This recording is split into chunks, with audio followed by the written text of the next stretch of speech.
गाय को जो है राष्ट्रीय पशु घोषित कर दो। आप क्यों नहीं करते हो? आप गाय को राष्ट्रीय पशु घोषित, गाय को आप राष्ट्रीय पशु घोषित कर दो, सबसे बढ़िया है। अगर गाय को आप राष्ट्रीय पशु घोषित करने की बात करोगे तो मैं आपको बताता हूं उसका विरोध कोई मुसलमान नहीं करेगा, क्योंकि मुसलमान तो इस बात से खुश होगा कि कम से कम उसके बच्चे मॉब लिंचिंग से मरने से तो बचेंगे, उनके बच्चों को कम से कम गाड़ी में जलाकर तो नहीं मारा जाएगा। दूसरी बात यह कि गाय को राष्ट्रीय पशु ये लोग घोषित नहीं कर सकते और ना में इनमें दम है।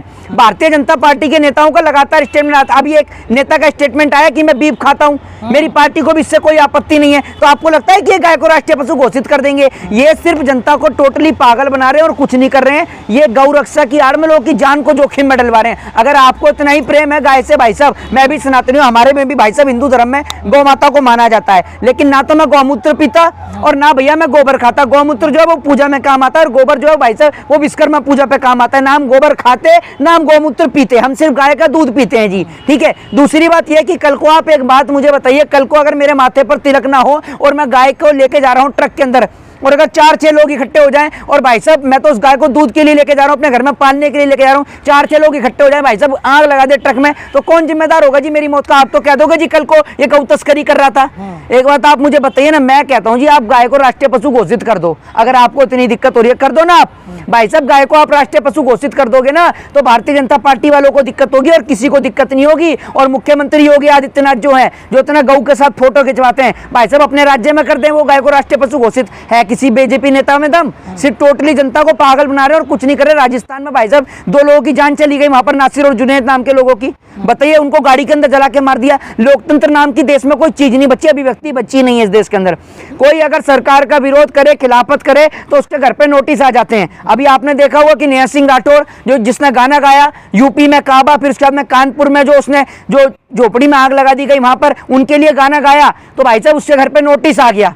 ये आप सोच लीजिए, अभिव्यक्ति की आजादी बची नहीं है। मैं आपको बता दूं कि योगी जी जब भी डरते हैं तो पुलिस को आगे करते हैं और मोदी जी जब डरते हैं तो भैया सीबीआई और ईडी को आगे करते हैं। आप देख ही रहे हैं किस प्रकार से इन्होंने पहले जी भाई साहब नेहा सिंह राठौर के ऊपर लेटर भेजा, नोटिस भेजा पुलिस के जरिए। उसके बाद में आपने देखा होगा कि महाराष्ट्र के अंदर सरकार गिराने का काम किया। ये लोग ऐसे लोग हैं जो लोगों को मौत के घाट उतरवा रहे हैं और कुछ नहीं कर रहे। पहले इन्होंने राम के नाम पे वोट बटोरा, उसके बाद में अब ये गौ रक्षक बन के आ जाते हैं। अरे भाई मैं इतना कह रहा हूं, मैं भी हिंदू हूं, ठीक है जी।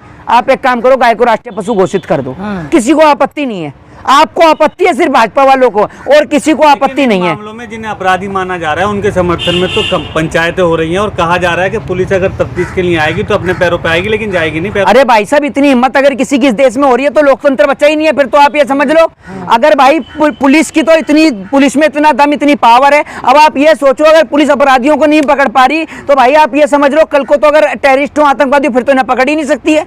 जब आप ये सोचो ना, जब ये छोटे मोटे गुंडों नहीं पकड़ पा रही तो कैसे पकड़ पाएगी? दूसरी बात ये कि मैं आपसे एक चीज कह रहा हूं कि भाई आप लोग धरना प्रदर्शन जो कर रहे हो, जिन लोगों की जान चली गई, आप उनके घर परिवार के ऊपर सोचिए क्या बीत रही है। मैं आपसे ये कहता हूं कि अगर उनके ऊपर आरोप था कि भाई वो गौ तस्करी करते हैं तो भाई साहब आप उनके ऊपर एफआईआर दर्ज करते, आप उनके ऊपर मुकदमा दर्ज होता, कोर्ट न्यायपालिका जो उनको सजा देती, चाहे वो उनको उम्र कैद देती चाहे फांसी देती, पूरा देश उसको स्वीकार करता और जो गलत है उसका विरोध बिल्कुल किया जाता है। लेकिन आप सरेआम किसी व्यक्ति को उसकी गाड़ी में आग लगा के मार दो, ये कहां का न्याय है? ये बताइए। ये आप मुझे बताइए, बीजेपी के एक नेता ने बयान दिया कि मैं बीफ खाता हूं और मेरी पार्टी को इससे कोई आपत्ति नहीं है, तो आप एक बात बताओ, उसको तो किसी ने नहीं बोला, उसको किसी गौ रक्षा वाले ने नहीं बोला, उसको किसी बजरंग दल वाले ने नहीं बोला। क्यों नहीं बोला भाई?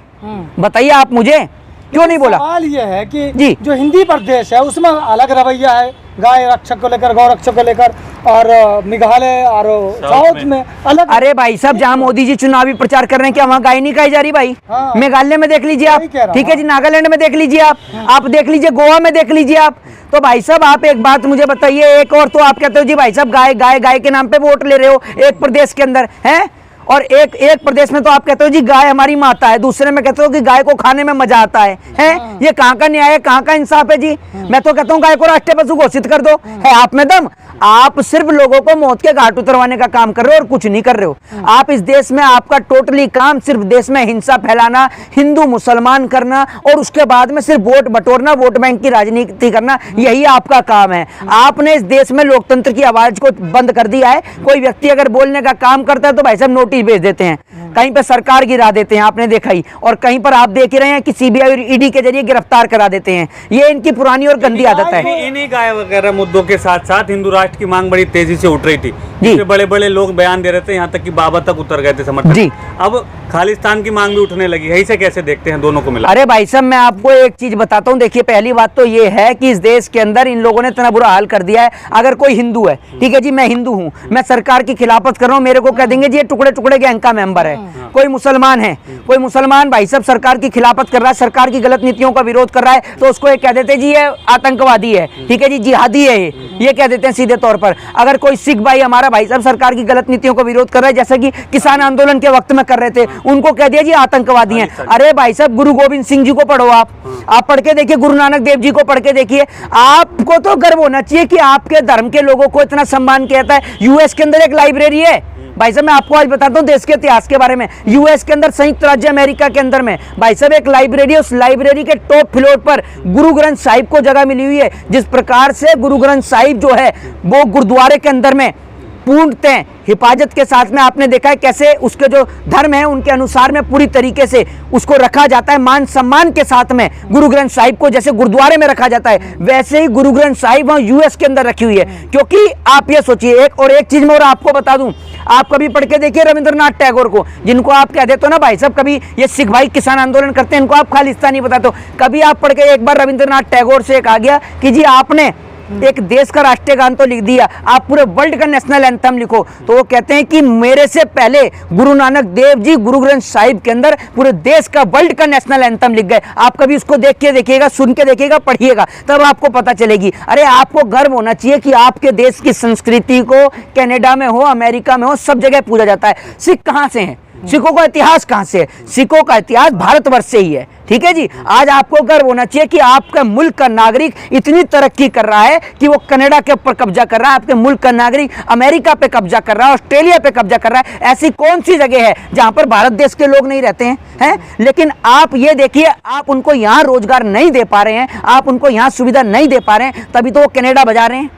या आप मुझे बताइए, कनाडा जा रहे हैं, कनाडा में उनके बच्चे पढ़ रहे हैं, और कुछ बच्चों के जो क्या कहते हैं, कुछ पेरेंट्स हैं उनके बच्चे वहां पर वैज्ञानिक बन के बैठे हुए हैं, क्योंकि यहाँ की सरकार को तो फुर्सत नहीं है जी हिंदू मुसलमान करने से। यहाँ की सरकार हिंदू मुसलमान, ये राष्ट्र वो राष्ट्र फलाना राष्ट्र, अरे शिक्षा पे चर्चा नहीं करते। सारे नेता अनपढ़ बैठे हैं, टोटली अनपढ़ जाहिल गवार नेता मिनिस्टर जितने सब भाजपा में है। बलात्कारी तो इनकी पार्टी में कुलदीप सिंह सेंगर को आप देख लो, चकला चलाने वाले तो इनकी पार्टी के अंदर। कहीं कोई घटना हो जाए, नेता की मंत्री की फोटो बीजेपी वाले के साथ ही मिलेगी और किसी के साथ नहीं मिलेगी। देश का इतना बुरा हाल कर लिया, हिंदू राष्ट्र की मांग कर रहे हैं। कभी इन्होंने ये कहा कि हिंदुओं के बच्चों को शिक्षा दी जाए? कभी नहीं कर सकते, क्योंकि इनको पता है कि अगर हिंदुओं का बच्चा पढ़ गया तो इन जैसे बाबाओं के झांसे में आने वाला है क्या? वो बाबा साहब भीमराव अंबेडकर के संविधान के झांसे में आएगा जी। आप कह रहे हैं कि हिंदू के बच्चे पढ़ते नहीं है, कि हिंदू का बच्चा पढ़ लेगा। आप जो अभी बोले कि हिंदू का बच्चा पढ़ लेगा तो इनके झांसे में नहीं आएगा, तो आप मानते हैं कि हिंदू का बच्चा नहीं पढ़ता जी? आप मानते हैं कि हिंदू का अनपढ़ है? अरे भाई साहब, मैं क्या कह रहा हूँ, पहली बात तो आप मुझे ये मेरी बात को आप पूर्णतः सुनिए। मैंने ये बोला है कि भाई साहब ये हिंदू के बच्चे को पढ़ने देना नहीं चाह रहे। जब आप बच्चे को उलझाए इसी चीज में रहोगे कि जी हाँ कल वहाँ रैली है, परसों वहाँ रैली है, ये हिंदू राष्ट्र की रैली है, वो भैया गऊ की रैली है, ये इसकी रैली है, कि ये नाव की रैली है। भाई साहब रैलियों में ही लगाते रहोगे। बच्चों के 10वीं 12वीं की परीक्षा है? आप उनकी परीक्षा पे कोई चर्चा करने को तैयार नहीं है। प्रधानमंत्री जी वो भाई साहब ना तो पंजाब के अंदर की घटना पे बोलते हैं, ना वो भाई साहब राजस्थान की घटना पे, ना हरियाणा की घटना बोलते हैं। वो तो बिल्कुल भाई साहब ये समझो चुनावी प्रचार वाला एक स्टार प्रचारक आदमी है, वो स्टार कैंपेनर आदमी है। और जैसे चुनाव इंडिया में खत्म होंगे, उनका फिर से विदेशी दौरा शुरू हो जाएगा, और विदेशी दौरा उनका शुरू होगा, फिर वही ड्रामा शुरू। मोदी जी की विदेश नीति, ये नीति वो नीति, भाई साहब गुलामी की हद हो गई। मैं तो देश के नेशनल मीडिया को देखना बंद कर दिया है। ये 24 घंटे सिर्फ मोदी जी की चाटुकारिता करना, मोदी जी की गुलामी करना, और इन्हें कोई काम ही नहीं है। क्या मुसलमानों को गाय नहीं रखना चाहिए या नहीं छूना चाहिए? अरे क्यों नहीं रखना चाहिए भाई साहब? अगर एक बात